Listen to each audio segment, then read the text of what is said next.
Hi guys! Samahan niyo ulit akong gumawa ng isang super cute na little pony cake para kay baby Anja. Siyempre, ang una nating gagawin yung mga toppers niya. So dito, una kong ginagawa dyan ay yung mga 3D clouds.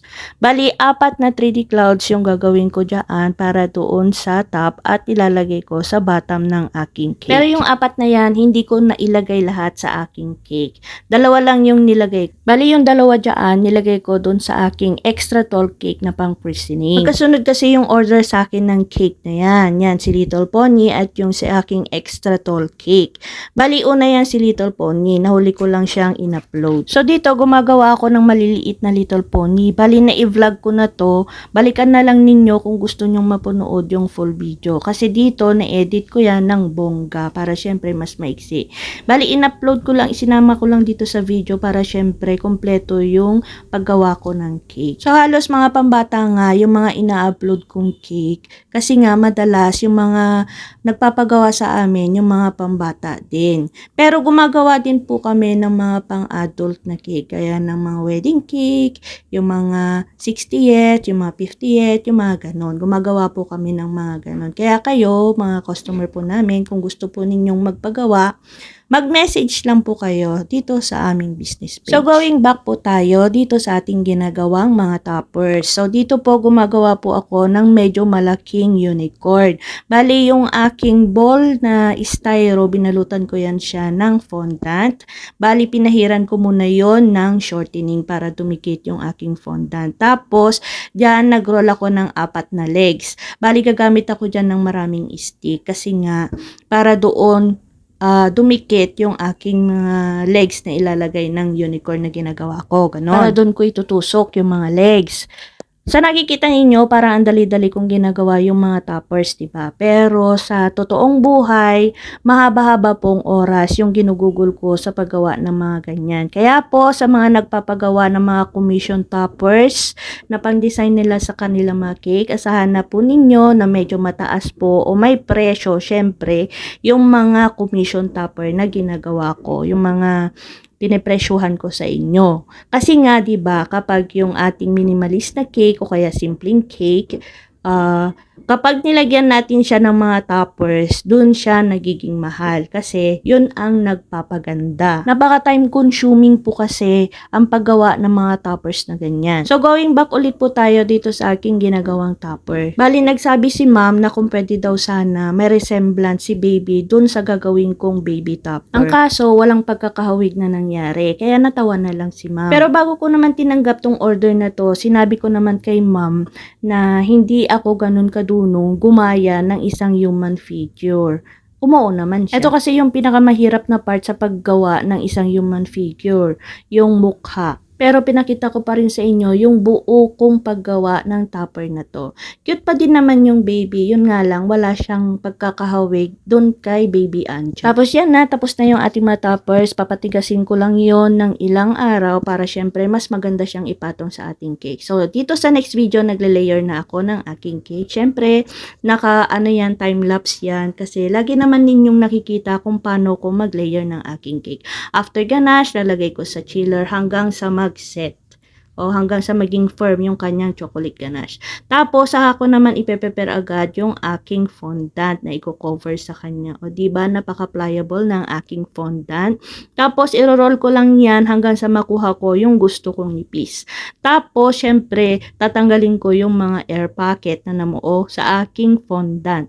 Tapos, kapag madikit yung aking fondant, nagdadust ako ng corn flour. Paneling method pa rin syempre yung gagamitin kong technique sa pag-cover ng aking fondant.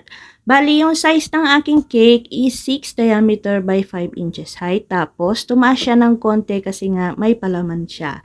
Tapos, ang una kong i-cover yung kanyang top.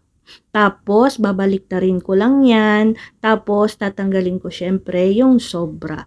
Inuuna ko talaga yung top bago yung pinaka-side ng cake. Tapos, babaliktarin ko ulit. Saka ko yan ibabrush sa gilid ng tubig. Yan, para dyan dumikit yung ating fondant. Tapos dun sa pinaka-side, hindi ko na yan siya nilagyan ng kahit ano. Kasi yung ating cake, igaling ng chiller, nagmo-moist yan kahit papaano. Kaya yung ating fondant, dikit na yan. Tapos tatanggalin natin syempre yung kanyang pinaka-sobra na mahaba. Tapos, siyempre, doon sa loob, tatanggalin din natin yung sobra. Ganyan. O, diba? Parang ang dali-dali kong ginagawa ulit yung aking fondant cake. Tapos, pagdidikitin lang natin yung dulo sa dulo ng ating fondant. Siyempre, lilinisan natin yan. Ilalapat ng mabuti, siyempre, gamit ng ating fondant smoother. O, diba? Ang linis niyan tingnan. Ang kinis-kinis niya. So, dito next video, nagkukulay na ako dyan ng fondant ulit para pang cover doon sa ating drum board. Huwag natin kalimutan lagyan ng fondant yung ating drum board kasi meron tayong ilalagay. Lalong-lalo na pag meron tayong ilalagay na mga design o mga fondant details, ganon. Kasi dyan na siya didikit. Tapos, syempre, huwag natin kalimutang i-brush muna ng tubig bago natin i-cover ng fondant. So, dito next video, gumagawa na ako dyan ng rainbow. Yan. Bali, syempre, para maging tuwid, walang bako-bako yung ating mga rainbow na ginagawa, nagpapatulong tayo syempre dun sa ating fondant smoother para pantay yung pagkakaroll niya. Kasi pag yung gamit lang natin yung ating kamay, gaya ng nabanggit ko sa una kong mga video, magkakaroon siya ng bako-bako, hindi magiging pantay yung pagkakaroll niya, ganon. Sa madaling salita, magiging pangit yung kalalabasan ng ating rainbow. Tapos yun, sinukat ko na kung tama ba yung haba ng aking ginawang rainbow. Tapos yan, magiging instant kabit na yan. Hindi ko na yan siya brinash ng tubig, ha? Basta idinikit ko na lang siya, o diba, magic. Tapos dito, nag-roll ako ng manipis na fondant para sa ating 2D clouds na ididikit dun sa side ng ating cake. Hindi ko na yan siya kinapalan para naman syempre hindi masyadong maraming fondant na i-cover natin dun sa ating cake. Tapos, ganyan lang, brinash ko lang siya ng konting tubig, konti lang para hindi siya dumulas. Hindi pala yan dudulas kasi nasa baba lang. Para hindi siya mag-moist ng bongga, ganon. Kapag naglalagay ako ng border, inuuna ko syempre dun sa harap, papunta sa likod. At eto na nga, at magpapatong na tayo ng ating mga ginawang mga toppers. So, diba yung ating si pony na medyo malaki at yung ating mga little pony. Kapag naglalagay tayo ng medyo mabigat na mga toppers, huwag natin kalimutan maglagay ng support. Yan, kailangan tutusukan natin yan para pag biyahe, hindi yan siya tatalbog, hindi matutumba. Para syempre matibay siya. Pati yung mga yan, nilalagyan ko rin yan siya ng stick. Tapos yung, kung hindi na kailangan, tubig na lang. Tubig na lang yung binabrush ko para dumikit yung ibang mga details. Tapos ito na yung ating si little pony na dalawang maliliit na cute. Yung name ni Baby Anja, hindi ko na yan siya nilagyan ng stick. Basta yung fondant, pinatigas ko lang siya. Bali, nagdagdag lang ako ng konting Tylose powder. Kaya yan, hindi siya yung magalaw. Hindi siya natutumba, hindi siya lupaypay, ganon. Tapos, kinagabihan, nagpasend sa akin ng photo ng cake na nagawa ko, si ma'am. Di sinend ko naman. Tapos, natawa siya kasi wala naman daw resemblance yung baby topper sa kanyang baby. Kaya, ang sabi ko sa kanya, total, hapon pa naman yung pick up, babaguhin ko na lang po yung topper na ginawa ko. So, ito na nga, kinabukasan, yun ang una kong ginawa. Bali, ang papalitan ko lang naman dyan, yung ulo ni Unicorn at yung ulo ni Baby Anja. Ay, yung baby pala. Hindi pala si Baby Anja kasi hindi na niya kamukha. So, madali lang naman yung nasa sample photo na topper ni ma'am. Kaya, madali ko lang din siyang natapos. Yan. Bali, pinatigas ko lang siya ng saglit bago ko siya ilagay doon sa cake. Bali, nagdagdag lang ako ng konting Tylose powder para mag-set siya agad, tumigas siya agad. Tapos, isinalang ko lang saglit, syempre, sa oven. Ganon. Kasi pag hindi ko yan siya pinatigas ng kahit konti man lang, tapos ilalagay ko siya direct doon sa cake, magmo-moist siya. Lalo na ako, bago pick up nung cake, nilalagay ko muna sa chiller. Para syempre, mas safe sa